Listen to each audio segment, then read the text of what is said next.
Well, good morning. First of all, Timothy and team, thank you very much for inviting me. It's such a pleasure to be in Australia. I can tell you that flying in yesterday morning when it was not balmy, it was wonderful. It's just one of the most spectacular overseas flights, so thank you again for the invitation. A little bit about my background.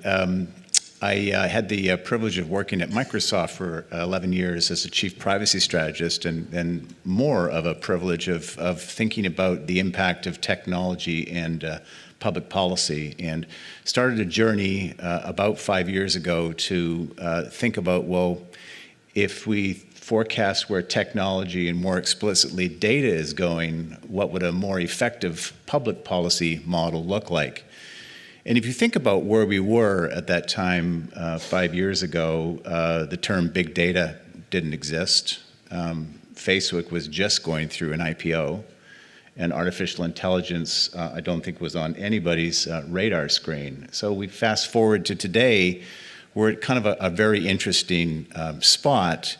And what I learned from that exploration over a 2-year period of the public policy was that people could resonate that we needed to evolve it, but they were left with one fundamental question: how would it be implemented? And I think that broke down into two elements. One is, well, how would it be regulated? And two, how would business actually implement it? So today, in the foundation role, I have the privilege of working continually about that, what would that public policy model look like? And on the other hat, I get the privilege of working with PricewaterhouseCoopers in helping companies actually implement what would be a more effective data governance process. So what's the challenge? I was really struck by this OECD quote, and a little bit of a background story. That the work that we did at Microsoft, along with two well-known academics, ended up positioning what would, for example, a revised OECD public or fair information principles look like. And it was at the time when the GDPR was under some duress, so it ended up being what I'll call perhaps the right content, wrong marketing channel to do it. But it was kind of nice to be able to go back to the OECD a few months ago to help them think through, at least the member economies, what should their privacy strategy look like. And this kind of two-sided coin, I think, is what Timothy was talking about in terms of we have a responsibility to use big data. You can substitute artificial intelligence, machine learning, whatever you would like with that, but we have a responsibility for the failure to use big data. The IAF has been working on advancing this. I guess we start from a position that we really need to find a way to leverage data to provide benefits and value to multiple stakeholders, at the same time as do so in a way that responsibly protects it. So it's a very interesting time. Let me share with you what I'll call transformational or perhaps transitional shifts. These are, I think, will continue into our discussion. We're at I think, a very interesting stage, and maybe I can start at the bottom, that we are at a point in time where none of this is both for sure or settled. But just a couple of observations I have. 5 years ago, I think we were still very much in a world where much of the way that we implemented privacy or data protection was in this construct of autonomy or control. But we're moving to, I'll call it, much more trusted agents and much more meaningful participation. This means that I think regulatory compliance models have got to shift from prescriptive or described regulation to trusting organizational processes. It means data custodians need to move to fiduciary-driven data stewardship. We have new terms being introduced into our lexicon. FAIR actually appears in Recital 2 in the GDPR. Of course, like a number of things in GDPR, it's not really particularly well defined what FAIR actually means, but so is the word ethics being introduced. I liken this to say the train has left the station, just the boxcars are rather empty. So we don't really know what it means when we talk about ethical data stewardship. It's also fascinating to think about the taxonomy challenges. And what I mean by this, if you talk to lawyers, doctors, or anybody else and think about using terms like ethical stewardship or fiduciary responsibility, they know exactly what you're talking about.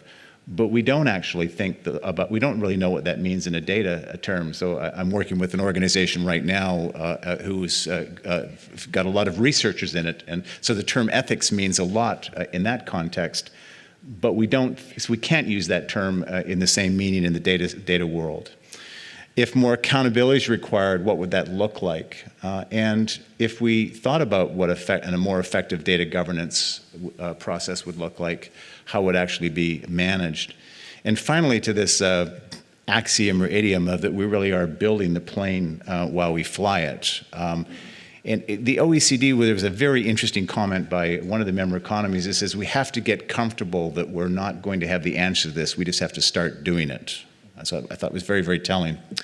So why is today more complicated? I think it's a depth and a breadth thing.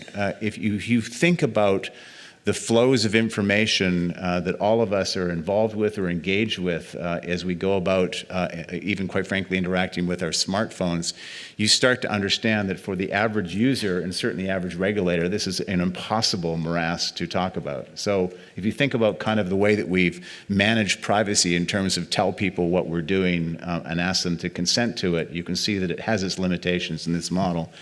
I think the other interesting side of this thing is that we've kind of grown up thinking about words like personal information or personally identifiable information, when today even the most innocuous piece of data can be used to draw insights on people.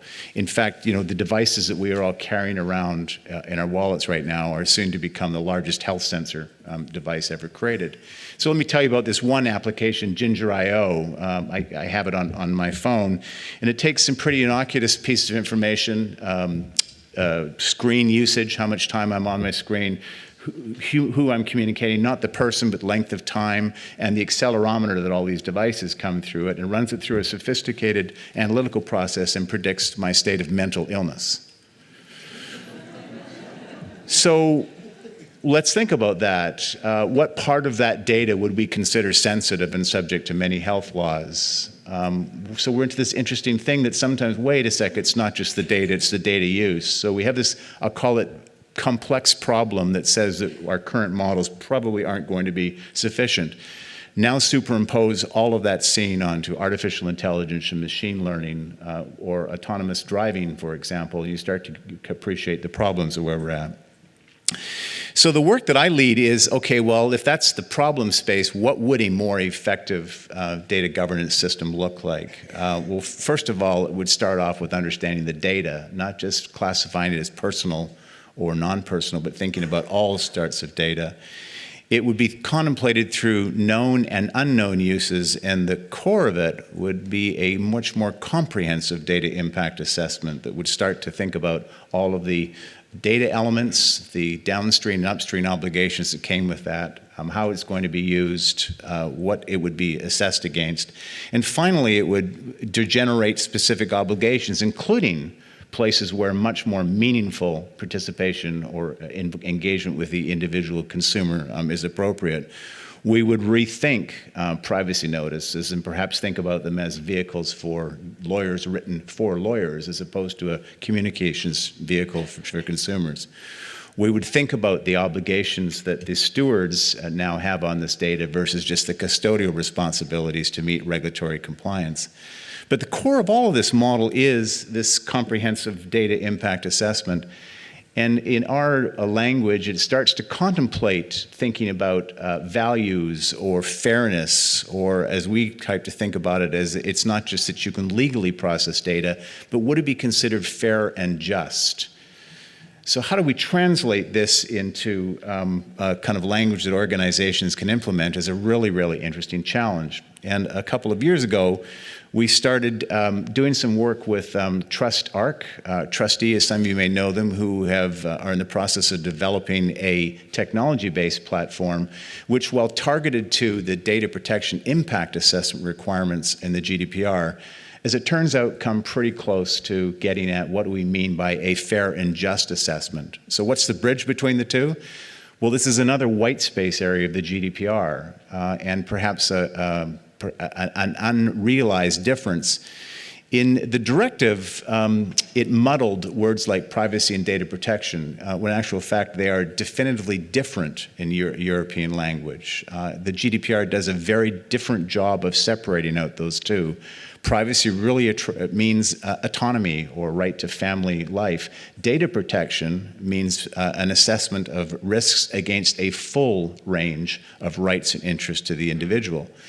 So when you start to think about that language, of course the GDPR doesn't define what really those rights and interests are. It doesn't define how to do a data protection impact assessment. But if you marry these two, you end up saying, well, wait a sec, we're really talking about an assessment that thinks about values, benefits, fair and just, or kind of like a comprehensive data impact assessment. So we're very kind of interested working with TrustArc, and they're very close to having a technology-enabled platform that will incorporate many of the concepts of that effective data protection governance. This all started with, well, how do we think about the values that might be getting at this fair and just side of things? So some work the foundation did around, well, what would a big data assessment look like, started to generate these 5 things. And it's not for 1 minute suggesting these are complete, right, finalized, but they were placed to start in terms of just thinking about a tick box compliance.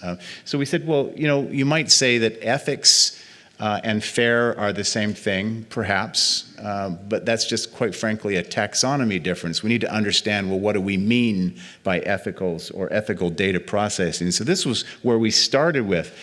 But it got us thinking about, well, what would an ethical framework or ethical data stewardship framework look like? And it's been a kind of a really interesting discovery, certainly for me personally. One of the big ahas that I had of doing this work was that the ethics are often something that's unspoken. They're formed over sometimes hundreds of years of experience. So to try and think about defining the ethics of data stewardship perhaps is not the right way.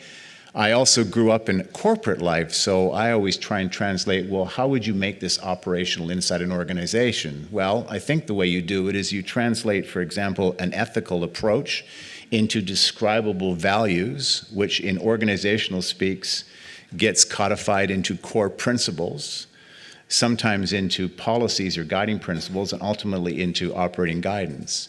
And for those of you in corporate life, if you think about your own organization's codes of conduct, that's actually a pretty good model of actually how those were developed.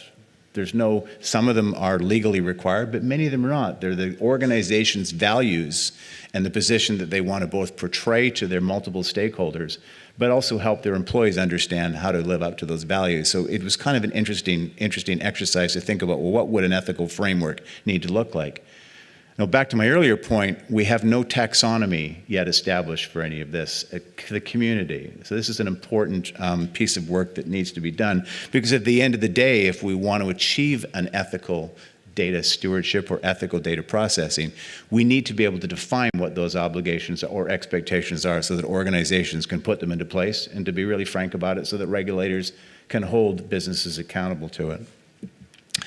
So if we thought about, well, what might the benefits of this more, I'll call it, comprehensive approach look like, we actually think it has several. One is it provides a much more thorough application of the objectives of data protection. And if we think that we're now going to think about not just personally identifiable data or personal data, but we're going to think about data that might be used in a personal way, it changes the breadth of it, but it also provides, I think, much more utility for the individual user. I think it creates more accountability for businesses, but in a way that we need to describe what those expectations are. The flip side of it is that with that clarity, business should gain much more ability to use the data in much more innovative ways. One of the things that I observe most of a problem in businesses that are in this innovative data use is something that I'll call reticence risk. And what it really translates into is that the decision drivers for should they use the data are so unclear, they leave that data value on the table. So they're actually sub-optimizing the value because they don't really know what the right thing to do is and don't have a decision-making process to do it. So there's this two-sided coin, more accountability, more flexibility. I think from a regulatory standpoint, if you accept my notion that we're moving to a world where regulators are going to have to think about trusted organizational stewardship, it actually provides a greater degree of clarity. As my good friend and colleague Liz Denham in the UK says, the only way that this is going to work is where organizations are accountable and can demonstrate that accountability or responsibility as we think forward. So the 5 components of the effective data protection, I learned a long time ago that these things are very large, complex, they take an enormous amount of effort to do, and sometimes if you break them down into their component pieces, it's easier to kind of digest it and advance it. So we've been doing work in a number of these sorts of areas. Virginia mentioned the Canadian assessment. Well, this was quite frankly a challenge between the Office of the Privacy Commissioner in Canada and a number of Canadian businesses well, if consent is not as workable as it perhaps was when it was originally designed, and accountability is the flip side of that, what would we think about in terms of how would we assess that in a big data type of world? So that was the Canadian assessment project. I'm going to skip a little bit because what it interestingly developed was, well, okay, that assessment looks good, but what would an oversight process look like? In other words, should a business merely be trusted to do this? What sort of review process would they have or oversight inside their company? We've developed a construct of a data review board idea that perhaps has some merit. I know there's some organizations that are working to implement these sorts of things now, but it's really a question that's been posed by the regulators around the world of, okay, I get the model. I think the assessment's a terrific idea. It incorporates kind of the objectives of what we're getting, a broader sense of data protection. But how would we manage the oversight of it? Is where this translates into Europe is if we think about where consent is becoming less appropriate in circumstances or where you only can use it where it's meaningful, it means that other means of processing become incredibly important. For example, legitimate interests. Well, legitimate interest in the GDPR requires a balancing process against a full range of rights and interests. Well, isn't that the same as a comprehensive data impact assessment or a DPIA assessment? So we've been working with European businesses and European regulators to help define, well, what would a legitimate interest balancing process look like? In fact, we just concluded a meeting last week in London with a group of regulators and business to talk about what that model might look like.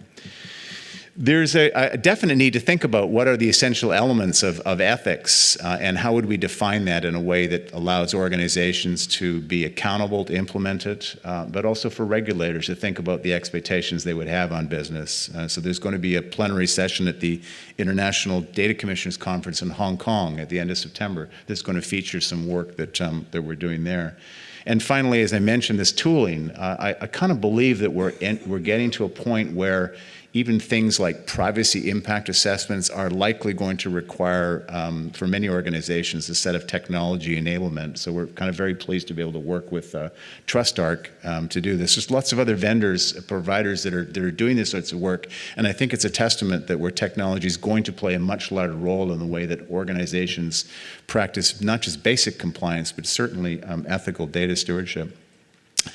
So I'm going to leave you there. I know we're going to move into the panel conversation and talk about many of these things, but just to kind of reemphasize that we're not at a point where I think we have many answers for these things. We perhaps have more questions than we have answers, but we, I think, do need to be able to address this, define it, solve it, not perfect it, but the real objective is to be able to, quite frankly, allow all of us to reap the benefits of data use, technology-enabled data use, while at the same time as providing a just and fair way that all of our users are going to get the benefits but understand that their interests are being protected. So thank you very, very much.